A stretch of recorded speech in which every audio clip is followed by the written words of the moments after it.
प्यारे दर्शकों, सत श्री अकाल, आदाब, नमस्कार। अज असी 3 विषयों पर गल करांगे। ये गलबात शुरू करने तो पहला मैं ये गल जरूर कहना चाहुंदा कि भारत ते चीन विचाले जिहड़ा है वो सरहदी मामले नूं लैके टकरा जिहड़ा वध रहा है ते कल दोवां देशां दीयां फौजां दे विचाले झड़पां होईयां ने जिहड़ी लद्दाख एरिया उहदे विच ते उहदे विच भारत दे 20 तो वध फौजी जिहड़े आ वो मारे गए आ।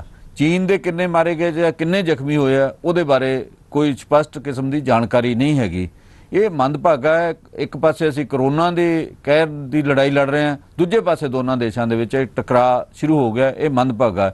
ਇਹਦੇ ਉੱਪਰ ਦੇਸ਼ ਦੇ ਪ੍ਰਧਾਨ ਮੰਤਰੀ ਨਰਿੰਦਰ ਮੋਦੀ ਨੇ ਵੀ ਟਿੱਪਣੀ ਕੀਤੀ ਆ। ਉਹਨਾਂ ਨੇ ਵੀ ਕਿਹਾ ਵੀ ਜਿਹੜੇ ਸਾਡੇ ਜਵਾਨ ਨੇ ਮਾਰੇ ਗਏ ਉਹਨਾਂ ਦੀਆਂ ਕੁਰਬਾਨੀ ਜਿਹੜੀ ਆ ਅਜਾਈ ਨਹੀਂ ਜਾਏਗੀ। ਇੱਕ ਪਾਸੇ सरहद के उपर तनाव पैदा हो गया है। पहला नेपाल के मामले ते भी साडे नेपाल नाल भी टकरा आया सी, एक व्यक्ति उत्थे मारिया गया, 2-3 ਜ਼ਖਮੀ होए सीगे। इस तरीके की साडियां जिहड़ियां सरहदां दे उपर तनाव बन रहा। दूजे पासे जिहड़ा साडा इंटरनल मामला हैगा, एक पंजाब के जिहड़े किसान कदे यूपी दे विच वसाए गए सीगे, उन्हां नूं कहा गया सीगा जदों जंगल ही जंगल सीगे उत्थे भी आ जंगल जे तुसीं वसाओगे असीं तैनूं जमीनां पट्टे ते देवांगे, तैनूं खेती करो। देश दे विच खेती करन दी लोड़ सीगी ते तां कि देश नूं अनाज दे खेतर दे विच आत्म निर्भर बनाया जावे। पंजाब दे मेहनती किसानां ने बड़ी मेहनत कीती यूपी दे विच, उन्हां ने जमीनां आबाद कीतियां। जदों आबाद हो के काफ़ी उत्थे फसलां होण लग गईयां ते हुण उन्हां नूं उत्थे अजाड़े दा सामना करना पै रिहा। इस अजाड़े नूं लै के पंजाब के मुख्य मंत्री ने, श्रोमणी अकाली दल ने, श्रोमणी गुरुद्वारा प्रबंधक कमेटी ने बयानबाजी की है। उन्होंने कहा भी असीं यूपी के मुख्य मंत्री तक पहुँच करके उन्हां नाल गलबात करांगे तो उन्हां नूं कहांगे कि किसानां नूं उजाड़िया नहीं जाना चाहिए। पहला गुजरात दे विच भी किसानां नूं अजाड़े का सामना करना पिया। उस तो पहला साडा गुआढ़ी सूबा हरियाणे दे विच भी जिहड़े बहुत पहला कदे पट्टे ते वसाए गए किसान सीगे, उन्हां नूं बड़ी मुश्किल भरी स्थिति का सामना करना पिया। ये किसानों नूं एक नहीं बहुत सारिया थावां दे उपर सामना करना पिया। इस दे नाल ही केंद्र सरकार ने 3 जिहड़े ऑर्डीनेंस जारी किए आ, उन्हां नूं लैके पंजाब दे जिहड़ी किसानी आ, पंजाब दीयां जिहड़ियां राजनीतिक पार्टियां उन्हां ने सरगर्मियां वधा दित्तियां। ये की मोड़ लैणगियां, इन्हां 3 विषयां दे उपर असीं गलबात करांगे। पर पहली गल जिहड़ी आ असीं जिहड़ी यूपी तो शुरू करांगे। इस वेले साडे नाल ने पंजाब यूनीवर्सिटी के साबका प्रोफैसर मनजीत सिंह जिहड़े साडे नाल यूपी के किसानों के उजाड़े बारे गलबात करनगे। इन्हां दे भी उत्थे कोई रिश्तेदार भी हैगे, इन्हां दी शायद अपनी जमीन भी हैगी, इन्हां नूं ज़्यादा उहदे बारे जानकारी है। असीं जानना चाहांगे प्रोफैसर मनजीत सिंह कोलों भी ये असल मामला की है जी। प्रोफैसर साहब बहुत बहुत शुक्रिया जी। मैं इत्थों गल शुरू करूँगा कि कला वो रिश्तेदारी करके ही नहीं, मेरा जिहड़ा MSc का थीसिस सीगा वो यही जिहड़े सिख उत्थे तराई दे एरिए च बसे आ। मैं उदों MSc का डेजर्टेशन अजे भी लाइब्रेरी च कॉपी पई है। ये सीगी 77-78 की गल, उदों का वो पिया होया मेरे। मैं आप रिसर्च की सी जाके, इस करके मैं वो गल नूं जिहड़ा अज मसला खड़ा होया उस नूं मैं जान सकदा। ਉਹਦੇ 'ਚ जम्मू जी इस तरीके नाल है कि बिल्कुल ठीक लिखिया जिहड़ा अखबारां 'ਚ भी आ रहा, होर भी उत्थों वीडियो भी आ रही सारियां कि 2-3 ਜ਼ਿਲ੍ਹਿਆਂ ਦੇ ਵਿੱਚ इस वेले रौला ज़्यादा पखिया आ, रामपुर, बिजनौर ते लखीमपुर खेरी। लखीमपुर खेरी ते बिजनौर 'ਚ 2 ਜਿਹੜੇ ਪਿੰਡ ਹੈਗੇ ਆ, ਇੱਕ ਚੰਪਤ ਨਗਰ ਜਿਹੜਾ ਉਹ ਬਿਜਨੌਰ ਦਾ ਪਿੰਡ ਹੈਗਾ ਤੇ ਇੱਕ ਰਾਮਨਗਰ ਜਿਹੜਾ ਉਹ ਲਖੀਮਪੁਰ ਖੇੜੀ ਦਾ ਪਿੰਡ ਹੈਗਾ। इन्हां दोवां दे विच काफ़ी समझ लो कि तनाव आ उत्थे, खासकर रामपुर जिहड़ा पिंड, रामनगर पिंड जिहड़ा इहदे च लखीमपुर खेड़ी दे विच आ, ओहदे विच ते इन्नी टेंशन हो गई है कि उन्हां दीयां जिहड़ियां ज़मीनां वो फसल खड़ी वाह दी गई है। मोटे तौर ते ये सारा मसला ये हैगा कि जदों उत्थे बहुत ही जंगल सीगे, भयानक जंगल सीगे, तराई का एरिया। मैं एक गल इत्थे दस दियां कि 14 ਜ਼ਿਲ੍ਹੇ यूपी के इहो ਜਿਹੇ है जिहड़ा जिन्हों तराई का एरिया कहिंदे, जिन्हों लो लाइंग एरिया तुसीं कह लो, जिथे कोई भी ਜਿਹੜੇ ਭਾਵੇਂ ਉਹ ਬੰਗਾਲੀ ਵੀ ਉੱਥੇ ਗੌਰਮੈਂਟ ਵੱਲੋਂ ਲਿਆਂਦੇ ਗਏ ਸੀਗੇ, ਉਦੋਂ ਸੈਂਟਰਲ ਗੌਰਮੈਂਟ ਹੀ ਲਿਆਉਂਦੀ ਸੀ ਕਿ ਇਹ ਏਰੀਏ ਆਬਾਦ ਕਰਨੇ ਆ ਯੂਪੀ ਦੇ, ਉਹ ਫੇਲ ਨਹੀਂ ਹੋਏ। ਹੋਰ ਕਈ ਲੋਕਾਂ ਨੂੰ ਲਿਆ ਕੇ ਉੱਥੇ ਉਸ ਏਰੀਏ ਨੂੰ ਆਬਾਦ ਕਰਨ ਲਈ ਕੋਸ਼ਿਸ਼ ਕੀਤੀ ਗਈ। ਕਦੋਂ? 50s ਦੇ ਵਿੱਚ, 1950 ਦੇ ਵਿੱਚ, ਜਦੋਂ ਇਹ ਉੱਥੇ ਆਬਾਦ ਨਹੀਂ ਹੋਏ ਤੇ ਫਿਰ ਲਾਸਟ ਵਿੱਚ ਵਾਰੀ ਸਿੱਖਾਂ ਦੀ ਕਹਿ ਲਓ, ਪੰਜਾਬੀਆਂ ਦੀ ਕਹਿ ਲਓ, ਉਸ ਕਿਸਮ ਦੀ ਉਹਨਾਂ ਨੂੰ ਚੁਣੌਤੀ ਦਿੱਤੀ ਕਿ ਤੁਸੀਂ ਕੀ ਇਹਨਾਂ ਨੂੰ ਆਬਾਦ ਕਰ ਸਕਦੇ ਆ। ਉਹਨਾਂ ਨੇ ਕਿਹਾ ਜੀ ਗੱਲ ਹੀ ਕੋਈ ਨਹੀਂ। ਤਾਂ ਉੱਥੇ ਇਹ ਵੱਡੇ ਪੱਧਰ 'ਤੇ ਇੱਥੋਂ ਪੰਜਾਬ ਦੇ ਵਿੱਚ ਜਿਨ੍ਹਾਂ ਦੀਆਂ ਜ਼ਮੀਨਾਂ ਘੱਟ ਸੀ ਜਾਂ ਜਿਨ੍ਹਾਂ ਨੇ ਬੈਟਰ ਖੇਤੀ ਕਰਨੀ ਚਾਹੁੰਦੇ ਸੀ ਉੱਥੇ ਗਏ ਆ। ਇਹ ਵੀ ਦੋਵੇਂ ਪਿੰਡਾਂ 'ਚ ਇਸੇ ਤਰੀਕੇ ਨਾਲ ਹੋਇਆ। ਉੱਥੇ ਤਕਰੀਬਨ 1000 ਏਕੜ ਦਾ ਜਿਹੜਾ ਮਾਮਲਾ ਆ ਉਹ ਸ਼ੁਰੂ ਹੋਇਆ। ਔਰ ਖਾਸ ਕਰ ਜਿਹੜਾ ਰਾਮਨਗਰ ਆ ਉਹਦਾ ਤੇ ਇਸ ਤਰੀਕੇ ਨਾਲ ਆ ਕਿ ਉੱਥੇ ਅੱਜ ਤੋਂ ਤੁਸੀਂ ਹੁਣ ਹਿਸਾਬ ਲਾ ਲਓ ਕਿ 65-70 ਸਾਲ ਪਹਿਲਾਂ ਦੇ ਲੋਕ ਉੱਥੇ ਵਸੇ ਆ। ਤੀਜੀ ਜਨਰੇਸ਼ਨ ਹੁਣ ਉਹਦੇ ਪਿੰਡ ਦੇ ਵਿੱਚ ਹੈਗੀ ਆ। ਤੇ ਸ਼ੁਰੂਆਤੀ ਦੌਰ ਦੇ ਵਿੱਚ ਜਦੋਂ ਜੰਗਲ ਸੀਗੇ, ਬੜੇ ਲੋਕਾਂ ਦੇ ਮੱਛਰ, ਜੋਕਾਂ, ਸੱਪ, ਹੋਰ ਜਾਨਵਰ ਸਾਰੇ ਜੰਗਲ ਏਰੀਏ ਦੇ ਵਿੱਚ ਮਲੇ ਬਹੁਤ ਸੀਗੇ। ਫੂਸ ਜਿਹਨੂੰ ਘਾਹ ਫੂਸ, ਸੜਕੜਾ ਬਹੁਤ ਜ਼ਿਆਦਾ ਸੀ। ਕਈਆਂ ਨਾਲ ਪੁੱਟ ਕੇ ਉਹਨਾਂ ਨੇ ਕੀਤਾ।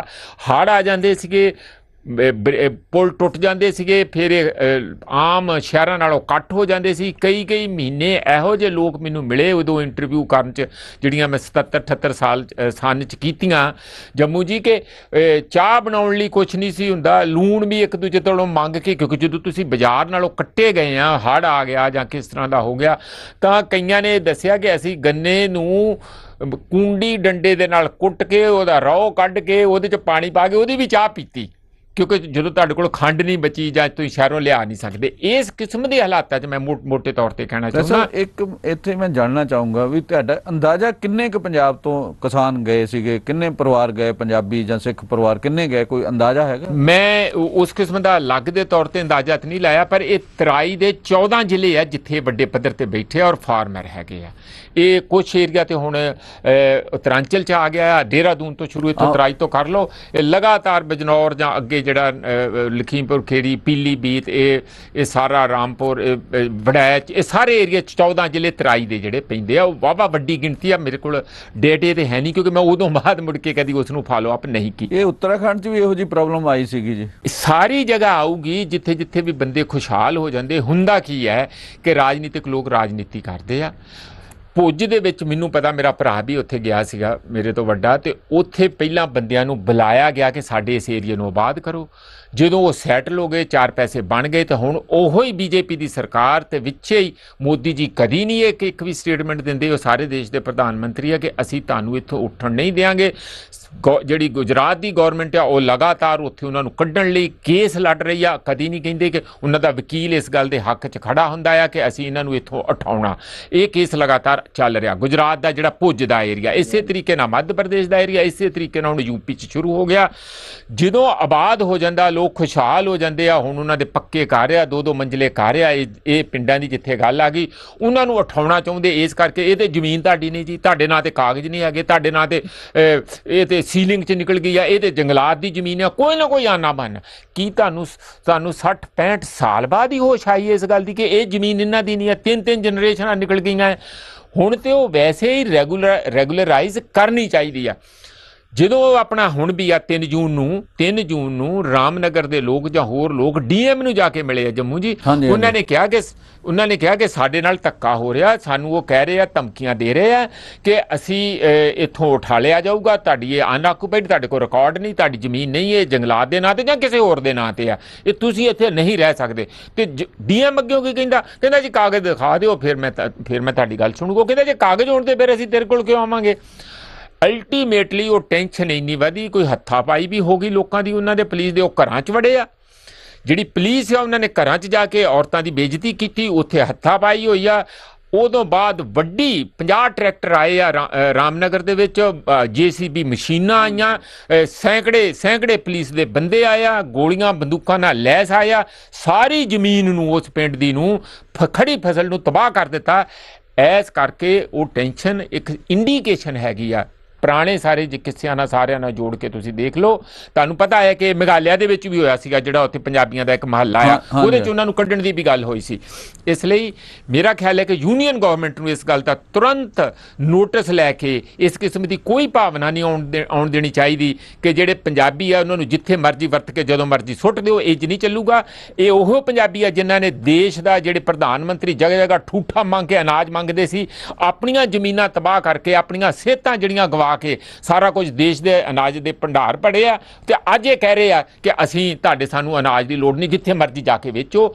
ਉਸੇ ਤਰੀਕੇ ਨਾਲ ਜਦੋਂ ਜ਼ਮੀਨਾਂ ਉਹ ਆਬਾਦ ਹੋ ਗਈਆਂ, ਖੁਸ਼ਹਾਲੀ ਆ ਗਈ ਆ, ਹੁਣ ਇਹਨਾਂ ਦੀ ਨੀਅਤ ਬਦਲ ਗਈ ਆ, ਆਖੇ ਆ ਕਿ ਇਹਨਾਂ ਨੂੰ ਭਜਾ ਕੇ ਅਸੀਂ ਇਹਨਾਂ ਜ਼ਮੀਨਾਂ ਤੇ ਕਬਜ਼ੇ ਕਰੀਏ। ਇਹ ਬਹੁਤ ਹੀ ਵੱਡੀ ਇੱਕ ਟੈਨਸ਼ਨ ਦਾ ਸੋਰਸ ਸੋਮਾ ਬਣੂਗਾ, ਜਿਹਦਾ ਅਸਰ ਸਿੱਧਾ ਪੰਜਾਬ ਤੇ ਵੀ ਹੋਊਗਾ, ਉੱਥੇ ਦੇ ਲੋਕਾਂ ਤੇ। ਇੱਕ ਮੈਂ ਜਾਣਨਾ ਚਾਹੁੰਦਾ, ਹਰਿਆਣੇ ਦੇ ਵਿੱਚ ਮੈਂ ਕਵਰ ਕਰਦਾ ਰਿਹਾ, ਉੱਥੇ ਉਹਨਾਂ ਨੂੰ ਕੈਰੋਂ ਸਾਹਿਬ ਦੇ ਜ਼ਮਾਨੇ 'ਚ ਪੱਟੇ ਦਿੱਤੇ ਗਏ ਸੀ। ਕੀ ਯੂਪੀ 'ਚ ਜਿਹੜੇ ਕਿਸਾਨ ਵਸੇ ਉਹਨਾਂ ਨੂੰ ਪੱਟੇ ਤੇ ਜ਼ਮੀਨ ਦਿੱਤੀ ਗਈ ਸੀ, ਕਿਵੇਂ ਦਿੱਤੀ ਗਈ ਸੀਗੀ? ਇਹ ਦੇਖੋ, ਜਿਹੜੇ ਰਾਮਨਗਰ ਪਿੰਡ ਦੀ ਕਹਾਣੀ ਆ, ਉਹਦੇ 'ਚ ਸੀਲਿੰਗ 'ਚ ਜ਼ਮੀਨ ਨੂੰ ਕੱਢਤਾ ਸੀ ਪਹਿਲਾਂ, ਜਿਹੜੀ 71 ਸਨ 71 ਜਾਂ 72 ਦੇ ਵਿੱਚ ਸੀਲਿੰਗ ਐਕਟ ਆਏ ਸੀਗੇ, ਤੇ ਉਹਨੂੰ ਕਿਸੇ ਪਹਿਲਾਂ ਬੰਦੇ ਦੀ ਸੀ, ਸ਼ਾਹੂਕਾਰ ਦੀ ਜ਼ਮੀਨ ਸੀ, ਕਿਉਂਕਿ ਉਹਦੇ ਨਾਂ ਤੇ ਜ਼ਮੀਨ ਚੱਲ ਰਹੀ ਸੀ, ਉਹ ਸੀਲਿੰਗ 'ਚ ਲਿਆ ਕੇ ਉਹਨਾਂ ਨੂੰ ਜ਼ਮੀਨ ਜੰਗਲਾਤ ਦੀ ਬਣਾਤੀ। ਫਿਰ ਜਦੋਂ ਮਰੱਬੇਬੰਦੀ ਹੋਈ ਆ ਸਾਨੂੰ 1980 'ਚ, ਤਾਂ ਉਸ ਮਰੱਬੇਬੰਦੀ ਤੋਂ ਬਾਅਦ ਇਹਨਾਂ ਨੂੰ ਪੱਟੇ ਦੇ ਦਿੱਤੇ ਗਏ। ਠੀਕ ਤੁਸੀਂ ਕਹਿ ਰਹੇ ਆ, ਉਹ ਪੱਟੇ ਇਹਨਾਂ ਨੂੰ ਅਲਾਟ ਆ, ਉਸ ਪੱਟਿਆਂ ਦੇ ਬੇਸ ਦੇ ਉੱਤੇ ਗੰਨੇ ਦੀ ਸਪਲਾਈ ਕਰਦੇ ਆ, ਇਹਨਾਂ ਨੂੰ ਬਿਜਲੀ ਦੇ ਕਨੈਕਸ਼ਨ ਮਿਲੇ ਹੋਏ ਆ, ਹਰ ਇੱਕ ਚੀਜ਼ ਦਾ ਹਰ ਸਹੂਲੀਅਤ ਮਿਲੀ ਹੋਈ ਹੈ, ਉਹ ਰੈਕਗਨਾਈਜ਼ਡ ਆ। ਪਰ ਇੱਥੇ ਪੱਟੇ ਕਿੰਨੇ ਸਾਲ ਲਈ ਮਿਲੇ? ਜਿਵੇਂ ਮੈਂ ਹਰਿਆਣੇ 'ਚ ਕੈਰੋਂ ਸਾਹਿਬ ਨੇ 10 ਸਾਲ ਲਈ ਪੱਟਾ ਦਿੱਤਾ ਸੀਗਾ, ਕੈਰੋਂ ਸਾਹਿਬ ਨਹੀਂ ਰਹੇ ਤੇ ਉਹ ਪੱਟੇ ਵੀ ਜਿਹੜੇ 10 ਸਾਲ ਖਤਮ ਹੋਣ ਤੋਂ ਬਾਅਦ ਉਹਨਾਂ ਕਿਸਾਨਾਂ ਨੂੰ ਉੱਥੇ ਉਜਾੜੇ ਦਾ ਸਾਹਮਣਾ ਕਰਨਾ ਪਿਆ। ਨਹੀਂ, ਦਿੱਕਤ ਮੈਂ ਇਹ ਗੱਲ ਕਹਿੰਦੇ ਆ ਕਿ ਜਦੋਂ ਤੇ ਉਸ ਜੰਗਲਾਂ ਦੇ ਵਿੱਚ ਉਹਨੂੰ ਆਬਾਦ ਕਰਨ ਲਈ ਉਸ ਹਾਲਾਤਾਂ ਦੇ ਵਿੱਚ ਲੋੜ ਸੀਗੀ, ਉਦੋਂ ਤੋਂ ਤੁਸੀਂ ਉਹਨਾਂ ਨੂੰ ਇੱਥੋਂ ਬੁਲਾ ਕੇ ਸਹੂਲਤਾਂ ਦਿੱਤੀਆਂ, ਲੈ ਕੇ ਗਏ ਆ। ਜ਼ਮੀਨ ਜਦੋਂ ਆਬਾਦ ਹੋ ਗਈ, ਜ਼ਮੀਨ ਕਿਸੇ ਦੀ ਪ੍ਰਾਈਵੇਟ ਪ੍ਰਾਪਰਟੀ, ਜ਼ਮੀਨ ਤੇ ਦੇਖੋ ਰੱਬ ਦੀ ਬਣਾਈ ਹੋਈ ਜ਼ਮੀਨ ਹੈ, ਜ਼ਮੀਨ ਉਹਦੀ, ਜਿਹੜਾ ਉਹਨੂੰ ਵਾਰ ਆ, ਤੁਸੀਂ ਉਹਨੂੰ ਰੈਗੂਲਰਾਈਜ਼ ਕਰੋ ਨਾ। ਤੁਸੀਂ ਉਜਾੜਾ ਕਿਉਂ ਕਰ ਰਹੇ ਆ? ਜਿਸ ਜ਼ਮੀਨ ਨੂੰ ਬਣਾਇਆ ਆ, ਉਸ ਨੂੰ ਸਵਾਰਿਆ ਆ, ਉਸ ਨੇ ਤੁਹਾਡੇ ਦੇਸ਼ ਦੇ ਵਿੱਚ ਅਨਾਜ ਪੈਦਾ ਕੀਤਾ, ਖੁਸ਼ਹਾਲੀ ਪੈਦਾ ਕੀਤੀ ਆਪਣੀ, ਔਰ 400-500 ਘਰ ਆ, ਉਹ ਕੋਈ ਵੱਡੇ ਸ਼ਾਹੂਕਾਰ ਨਹੀਂ ਆ, ਵੱਡੇ ਲੈਂਡਲੌਰਡ ਨਹੀਂ ਆ, ਸਿਰਫ 1000 ਏਕੜ ਜ਼ਮੀਨ ਹੈ ਸਾਰੀ। ਇਹਦਾ ਮਤਲਬ ਥੋੜੀ ਜ਼ਮੀਨਾਂ ਵਾਲੇ ਮਾਲਕ ਆ, ਔਰ ਉਹ ਗਰੀਬ ਜਿਹੜੇ ਕਿਸਾਨ ਆ, ਉਸ ਕਿਸਮ ਦੇ ਉਹ ਕਿਸਾਨ ਹੈਗੇ ਆ, ਉਹਨਾਂ ਨੂੰ ਜੋ ਉੱਥੇ ਉਜਾੜਨਗੇ ਤਾਂ ਉਹ ਦੋਹਰਾ ਨੁਕਸਾਨ ਹੋਊਗਾ। ਉਹ ਜ਼ਿਆਦਾ ਵੱਡਾ, ਮੇਰਾ ਖਿਆਲ ਬਹੁਤ ਬੁਰਾ ਮੈਸੇਜ ਇਹਨਾਂ ਕਰੋਨਾ ਬਿਮਾਰੀ ਦੇ, ਜਿਹੜਾ ਪਹਿਲਾਂ ਹੀ ਮਹਾਂਮਾਰੀ ਚੱਲੀ ਆ, ਉਹਦੇ ਵਿੱਚ ਇੱਕ ਹੋਰ ਨਵੀਂ ਕਿਸਮ ਦੀ ਟੈਨਸ਼ਨ ਜਿਹੜੀ ਪੈਦਾ ਕਰਨੀ, ਉਹ ਇੱਕ ਬੜੀ ਮਾੜੀ ਮੰਦਭਾਗੀ ਗੱਲ ਹੋਊਗੀ। ਸਰਕਾਰ ਨੂੰ ਬਿਲਕੁਲ ਇਸ ਨੂੰ ਤੁਰੰਤ ਸ਼ਾਂਤ ਕਰਨਾ ਚਾਹੀਦਾ ਔਰ ਉਹਨਾਂ ਲੋਕਾਂ ਨੂੰ ਇਨਸਾਫ ਦੇਣਾ ਚਾਹੀਦਾ। ਪ੍ਰੈਸ ਸਾਹਿਬ, ਅਸੀਂ ਇੱਥੇ ਲੈਣੇ ਇੱਕ ਛੋਟਾ ਜਿਹਾ ਬ੍ਰੇਕ ਤੋਂ ਬਾਅਦ ਫਿਰ ਮਿਲਦੇ ਹਾਂ।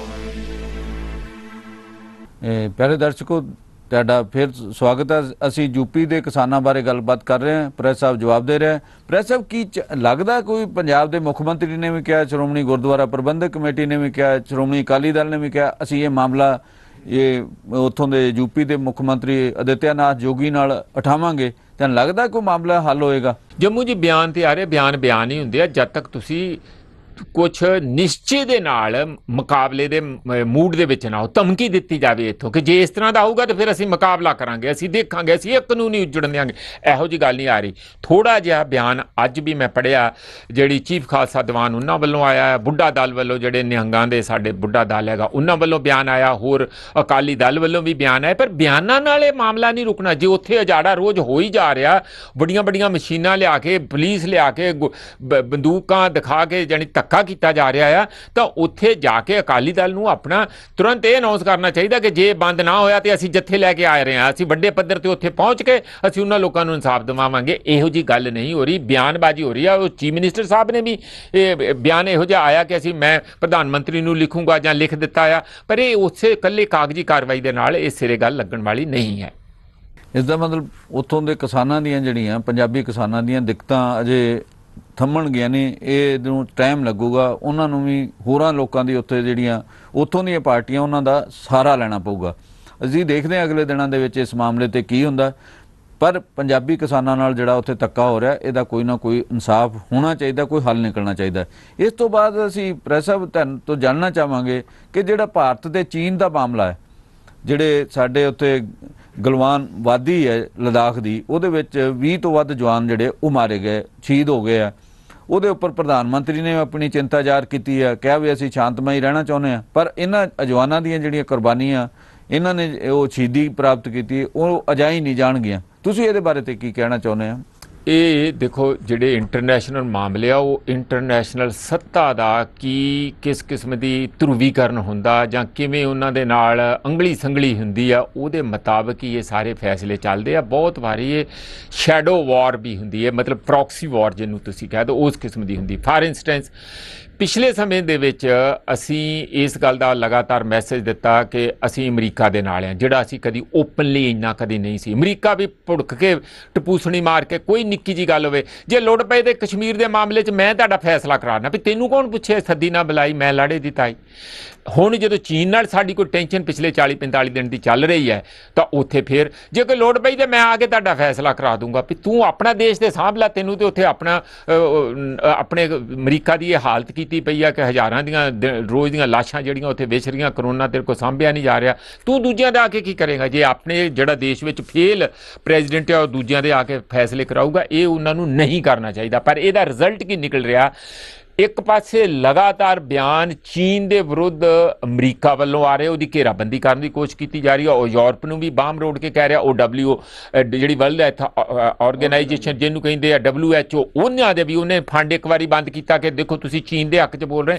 ਇੱਕ ਪਾਸੇ ਉਹ ਇੱਧਰ ਨੂੰ ਕਰ ਰਿਹਾ, ਦੂਜੇ ਪਾਸੇ ਉਹ ਇਸ ਪਾਸੇ ਨੂੰ ਜਦੋਂ ਅੱਖ ਮਟਕਾ ਕਿਸੇ ਨਾ ਕਿਸੇ ਕਿਸਮ ਦਾ ਸਾਡੇ ਪ੍ਰਧਾਨ ਮੰਤਰੀ ਨਾਲ ਸ਼ੋਅ ਕਰਦਾ ਆ, ਤਾਂ ਚੀਨ ਉਸ ਗੱਲ ਨੂੰ ਆਪਣੇ ਤੌਰ ਤੇ ਹਮਲਾ ਸਮਝਦਾ ਜਾਂ ਘੇਰਾਬੰਦੀ ਸਮਝਦਾ। ਇੱਕ ਗੱਲ। ਦੂਜੀ, ਉਸੇ ਦੀ ਲੜੀ ਦੇ ਵਿੱਚ ਸਾਊਥ ਕੋਰੀਆ ਨਾਲ ਜੀ ਤੁਹਾਡੀ ਗੱਲਬਾਤ ਚੱਲ ਰਹੀ ਆ, ਜਿਹੜਾ ਸਾਊਥ ਚਾਈਨਾ ਸੀ ਆ, ਉਹਦੇ ਵਿੱਚ ਵੀ ਸਾਡੀ ਬੋਲਬਾਲਾ ਹੋਣਾ ਚਾਹੀਦਾ। ਆਸਟ੍ਰੇਲੀਆ ਦੇ ਪ੍ਰਧਾਨ ਮੰਤਰੀ ਨਾਲ ਹੁਣ ਗੱਲ ਹੋ ਰਹੀ ਆ, ਉਹ ਸਾਰੇ ਬੰਦੇ ਇੱਕ ਲਾਈਨ ਬਣਾ ਕੇ, ਜਾਪਾਨ ਵਾਲੀ ਗੱਲ, ਇਹ ਗੱਲਾਂ ਕਿੱਥੋਂ ਆ ਰਹੀਆਂ? ਅਮਰੀਕਾ ਤੋਂ ਆ ਰਹੀਆਂ। ਇਹ ਟੋਟਲ ਗੱਲਾਂ ਦੇ ਪ੍ਰਸੰਗ 'ਚ ਜਦੋਂ ਅਸੀਂ ਗੱਲਾਂ ਦੇਖਦੇ ਹਾਂ ਤਾਂ ਚੀਨ ਨੂੰ ਲੱਗਦਾ ਕਿ ਪਹਿਲਾਂ ਤੇ ਮੈਂ ਇਹ ਜਿਹੜਾ ਮੇਰੇ ਨਾਲ ਬਾਰਡਰ ਲੱਗਦਾ, ਪਹਿਲਾਂ ਇਹਨਾਂ ਨਾਲ ਥੋੜ੍ਹਾ ਜਿਹਾ ਦੇਖਾਂ, ਇਹਨਾਂ ਨੂੰ ਦੱਸਾਂ ਕਿ ਮੇਰੀ ਤਾਕਤ ਕੀ ਹੈ। ਇੱਕ ਤੇ ਇਸ। ਦੂਸਰਾ, ਸਾਡਾ ਹਿਸਟੋਰੀਕਲੀ ਚੀਨ ਦੇ ਨਾਲ ਕੋਈ ਬਹੁਤਾ ਚੰਗਾ ਰਿਲੇਸ਼ਨ ਰਿਹਾ ਹੀ ਨਹੀਂ। ਇਹ ਬੜੀ ਮਾੜੀ ਮੰਦਭਾਗੀ ਗੱਲ ਹੈ। ਪਾਕਿਸਤਾਨ ਨਾਲ ਤੇ ਹੈ ਹੀ ਹੈ ਕਿ ਜਦੋਂ ਮਰਜ਼ੀ ਆਪਾਂ ਕਹਿ ਰਹੇ ਆ ਕਿ ਉਹਨਾਂ ਨੇ ਜਿਸ ਤਰ੍ਹਾਂ ਪਿੱਛੇ ਬਾਲਾਕੋਟ 'ਚ ਕਿਹਾ ਸੀਗਾ ਕਿ ਅਸੀਂ ਅੰਦਰ ਜਾ ਕੇ ਮਤਲਬ ਹਮਲਾ ਕਰਾਂਗੇ ਜਾਂ ਦੱਸਾਂਗੇ, ਉਸ ਕਿਸਮ ਦਾ ਹੋਇਆ ਵੀ। ਉੱਥੇ ਪਾਕਿਸਤਾਨ ਦੀ ਕੋਈ ਵੱਸ ਦੀ ਬਹੁਤੀ ਗੱਲ ਚੱਲੀ ਨਹੀਂ। ਪਰ ਚੀਨ ਦੇ ਨਾਲ ਸਾਡਾ ਜਦੋਂ ਤਿੱਬਤ ਦੇ ਵਿੱਚ ਉਹਨਾਂ ਨੇ ਸਨ 49 ਦੇ ਵਿੱਚ ਆਪਣਾ ਨਾਲ ਰਲਾ ਲਿਆ, ਤਾਂ ਤੁਹਾਨੂੰ ਪਤਾ ਕਿ ਉਦੋਂ ਬਾਅਦ ਸਨ 59 ਦੇ ਵਿੱਚ ਇੱਥੇ ਆ ਗਏ ਸੀ ਦਲਾਈ ਲਾਮਾ, ਤੇ ਉਸ ਨੂੰ ਰੈਕੋਗਨੀਸ਼ਨ ਦਿੱਤੀ ਸੀ। ਤੇ 62 ਦੇ ਵਿੱਚ ਉਹਦਾ ਰਿਜ਼ਲਟ ਕੀ ਨਿਕਲਿਆ? ਲੜਾਈ ਲੱਗੀ। ਕਿਉਂਕਿ ਉਹ ਕਦੀ ਨਹੀਂ ਚੀਨ ਚਾਹੁੰਦਾ ਕਿ ਅਸੀਂ ਗਵਰਨਮੈਂਟ ਇਨ ਐਗਜ਼ਾਈਲ ਜਿਹਨੂੰ ਕਹਿੰਦੇ ਕਿ ਇੱਥੇ ਬੈਠ ਕੇ ਤਿੱਬਤੀ ਹਰ ਵਾਰੀ ਚੀਨੀ ਐਮਬੈਸੀ ਦੇ ਹਰ ਸਾਲ ਉਹਦੇ ਵਿਰੁੱਧ ਮੁਜ਼ਾਹਰਾ ਕਰਨ ਤੇ ਇੱਥੇ ਸਰਕਾਰ ਬਣਾ ਕੇ ਬੈਠੇ ਹੋਣ ਕਿ ਅਸੀਂ ਤਿੱਬਤ ਵਾਪਸ ਲੈਣਾ ਚੀਨ ਤੋਂ। ਇੱਕ ਤੇ ਇਹੋ ਜਿਹੀਆਂ ਪੁਰਾਣੀਆਂ ਕਿੜਾਂ ਵੀ ਹੈਗੀਆਂ।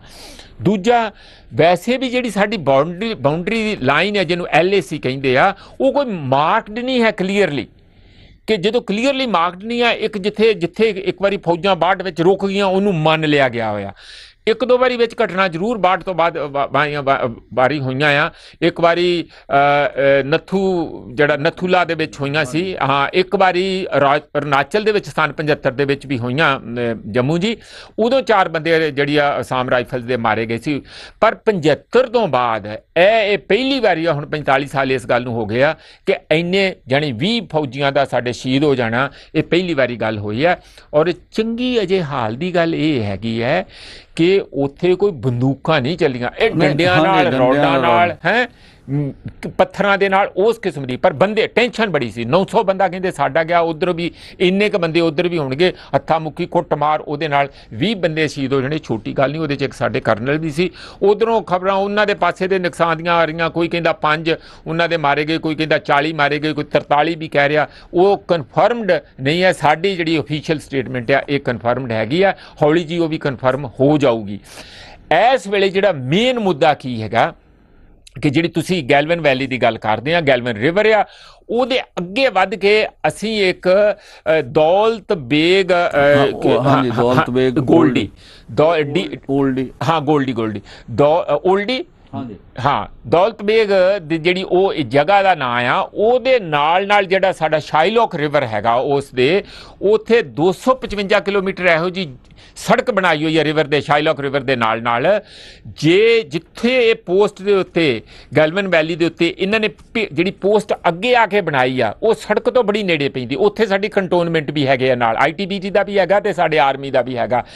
ਇਹ 255 ਕਿਲੋਮੀਟਰ ਜਿਹੜੀ ਸੜਕ ਆ ਉਹ ਸਾਰੀ ਇਹਨਾਂ ਦੀ ਮਾਰ ਹੇਠ ਆ ਜਾਂਦੀ ਹੈ, ਚੀਨ ਦੀ ਮਾਰ ਹੇਠ। ਇਸ ਕਰਕੇ ਸਾਡੇ ਇੰਡੀਅਨ ਗਵਰਨਮੈਂਟ ਲਈ, ਡਿਫੈਂਸ ਫੋਰਸਿਸ ਲਈ ਇਹ ਬੜਾ ਜ਼ਰੂਰੀ ਹੈ ਕਿ ਜਿਹੜੀ ਉਹਨਾਂ ਨੇ ਨਵੀਂ ਪੋਸਟ ਥੋੜੀ ਅੱਗੇ ਆ ਕੇ ਬਣਾਈ ਹੈ, ਉਸ ਨੂੰ ਉਹ ਪਿੱਛੇ ਧੱਕ ਕੇ ਆਪਣੀ ਉਸ ਰੋਡ ਨੂੰ ਸਿਕਿਉਰ ਕਰਨ, ਤਾਂ ਕਿ ਚੀਨ ਦੇ ਅੰਦਰ ਜਿਹੜੀ ਬਾਕੀ ਜਗ੍ਹਾ ਤੇ ਅੱਗੇ ਪਿੱਛੇ ਜਾਣਾ, ਉਹ ਜੇ ਰੋਡ ਕੱਟ ਹੋ ਜਾਂਦੀ ਹੈ ਤੇ ਸਾਡੀ ਹੋਰ ਵੀ ਜਗ੍ਹਾ ਕੱਟ ਹੋ ਜਾਂਦੀ ਹੈ ਉਸ ਲਦਾਖ ਦੇ ਏਰੀਏ ਦੇ। ਪ੍ਰੈਸ ਇੱਥੇ ਮੈਂ ਰੁਕਣਾ, ਕਹਿੰਦੇ ਉੱਥੇ ਜਿਹੜਾ ਰੌਲਾ ਹੈ ਨਾ, ਜਿਹੜੇ ਭਾਰਤ ਇੱਕ ਸੜਕ ਬਣਾ ਰਿਹਾ ਹੈ ਉਸੇ ਨਾਲ ਤੇ ਉਹ ਜੇ ਸੜਕ ਬਣ ਜਾਂਦੀ ਹੈ ਤੇ ਸਾਡਾ ਜਿਹੜੀ ਫੌਜ ਹੈ ਜਾਂ ਜਿਹੜੇ ਆਵਾਜਾਈ ਹੈ ਜਿਹੜੀ ਕਿ ਜਿਹਨੂੰ 2 ਦਿਨ ਲੱਗ ਜਾਂਦੇ ਉਹ 6 ਘੰਟਿਆਂ 'ਚ ਹੋ ਸਕਦੀ ਹੈ।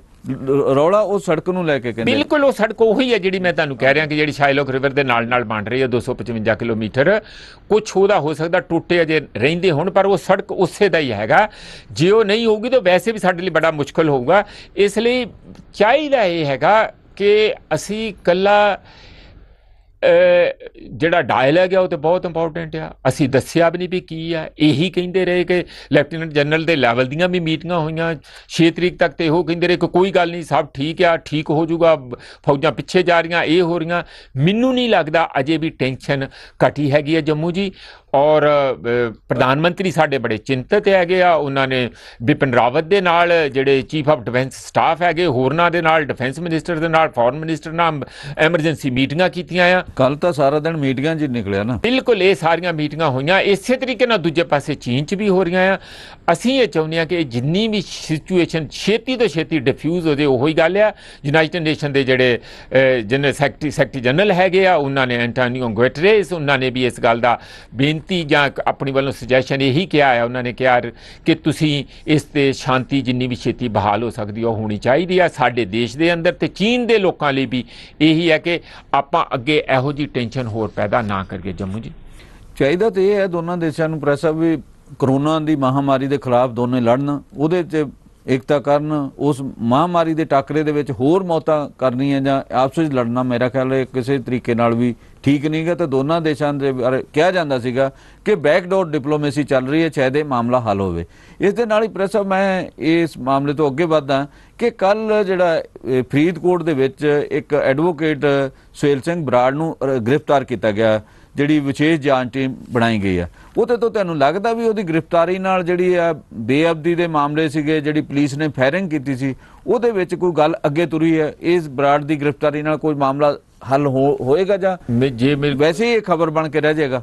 ਸੱਚੀ ਗੱਲ ਤੇ ਹੈ ਵੀ ਇੱਥੇ ਕੁਝ ਨਹੀਂ ਹੋਣਾ, ਬਹੁਤਾ ਰਾਜਨੀਤੀ ਹੋਣੀ ਆ, ਇਨਸਾਫ ਨਹੀਂ ਹੋਣਾ। ਤੇ ਇਹ ਵੀ ਮੈਂ ਦੱਸ ਦਿਆਂ ਕਿ ਰਾਜਨੀਤੀ ਕੀ ਹੋਣੀ ਆ, ਜੋ ਹੁਣ ਕਾਫੀ ਹੱਦ ਤੱਕ ਸਾਫ਼ ਨਜ਼ਰ ਆ ਰਿਹਾ ਕਿ ਅਗਲੇ ਸਾਲ ਰੱਬ ਨਾ ਕਰੇ ਕੋਈ ਹੋਰ ਹੀ ਨਾ ਅਸੀਂ ਕਿਸੇ ਉਲਝਣਾ 'ਚ ਫਸੇ ਹੋਈਏ, ਕਿਉਂਕਿ ਅਜੇ ਸਾਡਾ ਕਰੋਨਾ ਵਾਇਰਸ ਦਾ ਪ੍ਰਕੋਪ ਦੀ ਪੀਕਿੰਗ ਜਿਹੜਾ ਸਭ ਤੋਂ ਜ਼ਿਆਦਾ ਇਹਨੇ ਵੱਧ ਤੋਂ ਵੱਧ ਹੋਣਾ ਆ, ਉਹ ਨਵੰਬਰ ਮਿਡ 'ਚ ਆ ਗਿਆ ਜਾ ਕੇ।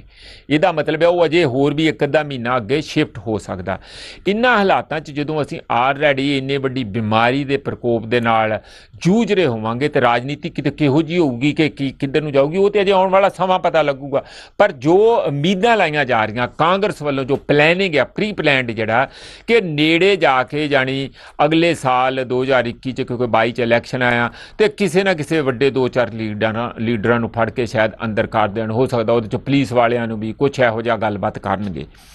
ਉਹਦਾ ਰਿਜ਼ਲਟ ਕੀ ਨਿਕਲੂਗਾ ਕਿ ਉਧਰ ਸ਼੍ਰੋਮਣੀ ਅਕਾਲੀ ਦਲ ਦੇ ਕਹਿ ਲਓ ਜਾਂ ਜਿਹੜੇ ਵੀ ਬੰਦੇ ਇਹਨਾਂ ਨੂੰ ਠੀਕ ਲੱਗਦੇ ਆ ਇਹਨਾਂ ਦੀ ਰਾਜਨੀਤੀ ਲਈ, ਉਹ ਸ਼ਹੀਦ ਹੋ ਜਾਣਗੇ, ਸ਼ਹੀਦ ਦੇ ਤੌਰ ਤੇ ਪੇਸ਼ ਕੀਤੇ ਜਾਣਗੇ, ਉਹਨਾਂ ਦਾ ਫਾਇਦਾ ਹੋ ਜਾਊਗਾ। ਤੇ ਟੋਟਲ ਜਿਹੜੀ ਪੋਲਿਟਿਕਸ ਆ ਉਹ ਆਮ ਆਦਮੀ ਇੱਕ ਪਾਸੇ ਹੋ ਕੇ ਅਕਾਲੀ ਦਲ BJP ਵਰਸਸ ਕਾਂਗਰਸ ਬਣ ਜੂਗੀ, ਜਿਹੜੀ ਕਾਂਗਰਸ ਵੀ ਇਹੋ ਚਾਹੁੰਦੀ ਹੈ, ਇਹੋ ਸੂਟ ਕਰਦੀ ਆ। ਇਸ ਕਰਕੇ ਨਾ ਤੇ ਅਕਾਲੀ ਦਲ ਵੱਲੋਂ ਕੋਈ ਇਹੋ ਜਿਹੇ ਸੀਰੀਅਸ ਐਫਰਟ ਹੋਏ, ਨਾ ਹੁਣ 3.25 ਸਾਲ ਹੋ ਗਏ ਆ ਜਿਹੜੀ ਕਾਂਗਰਸ ਆ ਕਿਸੇ ਵੀ ਤਰੀਕੇ ਨਾਲ ਟੱਸ ਤੋਂ ਮਸ ਹੋਣ ਵਾਲੀ ਆ। ਉਹ ਬਿਲਕੁਲ ਨਹੀਂ ਚਾਹੁੰਦੇ ਕਿ ਇਸ ਗੱਲ ਦਾ ਅਸਲ 'ਚ ਜੋ ਇਨਸਾਫ ਦੀ ਗੱਲ ਆ ਉਹ ਪੂਰੀ ਹੋਵੇ। ਆ ਜਿਹੜਾ ਹੁਣ ਬਿਆਨ ਆ, ਇਹ ਬਿਆਨ ਜਿਹੜੇ ਆਉਂਦੇ ਰਹਿਣਗੇ, ਇਹਦਾ ਕੋਈ ਵੱਡੀ ਗੱਲ ਇਹ ਹੈ ਨਹੀਂਗੀ। ਜਦੋਂ ਇਹ ਰਿਪੋਰਟ ਮੈਂ ਤੁਹਾਨੂੰ ਦੱਸ ਦਿਆਂ ਜਿਹੜੀ ਬਰਗਾੜੀ ਬਾਰੇ ਹੈ, ਇਹ ਪਿਛਲੇ ਸਾਲ ਜਨਵਰੀ ਤੱਕ ਲਗਭਗ 70-80% ਪੂਰੀ ਹੋ ਚੁੱਕੀ ਹੈ। ਹੁਣ ਉਦੋਂ ਬਾਅਦ 1.5 ਸਾਲ ਹੋ ਗਿਆ, ਕੋਈ ਕਦਮ ਅੱਗੇ ਚੱਲ ਨਹੀਂ ਰਿਹਾ। ਜਿਹੜੇ ਮੁੱਖ ਬੰਦੇ, ਇਮਾਨਦਾਰ ਬੰਦੇ ਉਸ SIT 'ਚ ਕੰਮ ਕਰ ਰਹੇ, ਉਹਨਾਂ ਨੂੰ ਕੰਮ ਕੁੰਵਰ ਵਿਜੇ ਪ੍ਰਤਾਪ ਸਿੰਘ ਕਰਕੇ ਕੰਮ ਕਰ ਨਹੀਂ ਦਿੱਤਾ ਜਾ ਰਿਹਾ। ਕਈ ਵਾਰੀ ਗਾਹੇ ਬਗਾਇਆ ਹੀ ਪੁੱਛਦੇ ਵੀ, ਉਹ ਕਹਿੰਦੇ ਵੀ ਇਹ ਤੇ ਸਰਕਾਰੀ ਫੈਸਲੇ ਹੋਣੇ ਆ, ਜਿਸ ਤਰ੍ਹਾਂ ਕਿ ਨਾ ਪੋਲਿਟਿਕਸ ਚੱਲੂਗੀ ਉਂਝ ਹੀ ਇਸ ਕਿਸਮ ਦਾ ਇਨਸਾਫ ਅੱਗੇ ਤੁਰੂਗਾ। ਮੈਨੂੰ ਅਫਸੋਸ ਹੈ ਕਿ ਇਹ ਫੜ ਫੜਾ ਕੇ ਅੱਖੀਂ ਘੱਟਾ ਜ਼ਰੂਰ ਪਾਈ ਜਾਊਗਾ, ਜਾਂ ਇਸ਼ੂ ਦੇ ਵਿੱਚ ਉਹਨੂੰ ਜਿੰਦਾ ਰੱਖਣਾ। ਹਾਂ ਜੀ ਹੁਣ ਕੁਝ ਕਰ ਰਹੇ ਹਾਂ, ਉਮੀਦ ਬਣਾ ਕੇ ਰੱਖਣਾ, ਐਂ ਲੋਕਾਂ 'ਚ ਪ੍ਰਭਾਵ ਦੇਣ ਦੀ ਕੋਸ਼ਿਸ਼ ਕਰਨੀ ਕਿ ਅਸੀਂ ਜੀਂਦੇ ਜਾਗਦੇ ਹਾਂ, ਅਸੀਂ ਉਹ ਅੱਗੇ ਵਧ ਰਹੇ ਹਾਂ, ਕੁਛ ਨਾ ਕੁਛ ਕਰਕੇ ਨਿਭਣਾਂਗੇ। ਉਸ ਕਿਸਮ ਦਾ ਜਿਹੜਾ ਜ਼ਿਆਦਾ ਪ੍ਰਭਾਵ ਦੇਣ ਦੀ ਕੋਸ਼ਿਸ਼ ਹੈ, ਮੈਨੂੰ ਕੋਈ ਬਹੁਤੀ ਉਮੀਦ ਲੱਗਦੀ ਨਹੀਂ। ਜੰਮੂ ਜੀ ਪ੍ਰੈਸ ਸਾਹਿਬ, ਅਸੀਂ ਕਿਉਂਕਿ ਮਾਮਲਾ ਹੈ ਤੇ ਬਹੁਤ ਲੰਮੀ ਗੱਲ ਕੀਤੀ ਜਾ ਸਕਦੀ ਹੈ, ਇੰਨੀ ਗੱਲ ਕਰਕੇ ਤੁਹਾਡਾ ਬਹੁਤ ਬਹੁਤ ਧੰਨਵਾਦ ਕਰਦੇ ਹਾਂ। ਹੁਣ ਪਿਆਰੇ ਦਰਸ਼ਕੋ, ਅਸੀਂ ਲਵਾਂਗੇ ਤੁਹਾਡੇ ਤੋਂ ਆਗਿਆ। ਕੱਲ ਫੇਰ ਮਿਲਾਂਗੇ ਇਸੇ ਵਕਤ, ਫਿਰ ਹੋਰ ਨਵੇਂ ਵਿਸ਼ਿਆਂ ਦੇ ਉੱਪਰ ਗੱਲਬਾਤ ਕਰਾਂਗੇ। ਤੁਹਾਡਾ ਫੇਰ ਧੰਨਵਾਦ। ਪ੍ਰੈਸ ਸਾਹਿਬ, ਤੁਹਾਡਾ ਵੀ ਇੱਕ ਵਾਰ ਫੇਰ ਬਹੁਤ ਬਹੁਤ ਸ਼ੁਕਰੀਆ। ਸਾਡੇ ਸਰੋਤਿਆਂ ਦਾ ਵੀ ਤੇ ਜੰਮੂ ਜੀ ਤੁਹਾਡਾ ਵੀ ਬਹੁਤ ਬਹੁਤ ਧੰਨਵਾਦ।